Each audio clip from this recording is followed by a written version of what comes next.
Shedaralun, atlet breakdance Aceh Suryadi telah terjun ke dunia dance sejak tahun 2009 silam dan saat ini tergabung dalam dua grup dance yakni NBC atau Nanggro Break Cypers Aceh sejak tahun 2009 dan GBC atau Giller Better Group Malaysia sejak tahun 2014.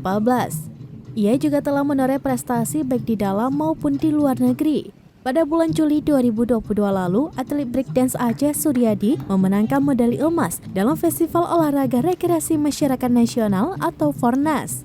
Pemuda kelahiran Padang Tiji 19 Februari 1995 ini juga merupakan atlet dance yang tergabung dalam Ikatan Olahraga dan Sport Indonesia atau IODI Aceh. Serambi On TV menyaksikan langsung Dekdi panggilan akrab Suryadi ketika melakukan latihan bersama rekan. Tonton video ini selengkapnya di YouTube Serambi On TV dan Facebook serambinews.com.